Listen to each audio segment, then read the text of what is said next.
বিএনপির আমাদের শহীদুল ইসলাম সাহেব, শহীদুল আলম সাহেব, সে বিএনপির পক্ষ থেকে নির্বাচন করছে। সেও কিন্তু বলে নেই আমরা ইসলাম অনুযায়ী রাষ্ট্র চালাবো। আর আমাদের আব্দুল মালেক আনোয়ারি, সেও হাত পাখা প্রতীক নিয়ে নির্বাচন করছে। সে কিন্তু পরিষ্কার বলেছে আমরা যদি আল্লাহ ক্ষমতায় নেয় ইসলাম অনুযায়ী রাষ্ট্র চালাবো। এর কারণও রয়েছে। কারণ এই 54 বছর দেশ স্বাধীন হলো, যেই নীতি আদর্শের মাধ্যমে দেশ চলেছিল, আমরাই সুন্দর দেশটাকে এদের পরিচালনায় এই আইনের মাধ্যমের কারণেই, এই আদর্শের কারণে আমাদের দেশটা 5 বার দুর্নীতির দিক থেকে, চোরের দিক থেকে তামাম দুনিয়া ফাঁস হয়েছে। এদের পরিচালনায় এই দেশের ভিতরে হাজার হাজার মায়ের সন্তানগুলো কোলহারা হয়েছে।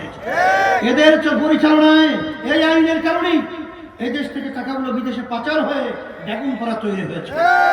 এদের এই আইনের কারণেই এই দেশে বসে অন্য দেশের প্রেসক্রিপশন অনুযায়ী দেশ পরিচালনা করেছে। এখন 5ই আগস্ট 2026 যখন দেশ অভ্যুত্থান হলো, ইসলামের পক্ষে সুন্দর পরিবেশ তৈরি হলো, আমি আল্লাহর খাস মেহরবানি আপনাদের দোয়ায় আমরা চেয়েছিলাম এই দেশটাকে একটা স্বর্ণের দেশ তৈরি করব, ইসলামের পক্ষের অবস্থানকে মজবুত করব। কিন্তু স্বার্থান্বেষী মহল আজকে যারাকে গাড়ি পাল্লা নিয়ে আসছে, তারা বললে কি ন্যায়ের প্রতীক, ইনসাফের প্রতীক। কথা ঠিক না? হ্যাঁ, কোন ইনসাফ? এখন তো দাড়ি পাল্লার 2টা পাল্লা দেখি। পাল্লা কয়টা? পাল্লা কয়টা? এক পাল্লার ভিতরে দেখি গোপনে আমেরিকা, আর এক পাল্লা দেখি গোপনে ভারত।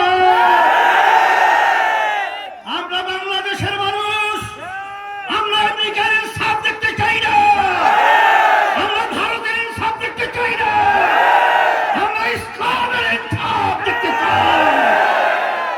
এই জন্য আমার পরিষ্কার বাজারদেরকে বলবো, আমি ছাত্র বয়স থেকে আমি বাউফলে আসি, আমি বাউফলে বিভিন্ন আন্দোলনে ঘুরেছি।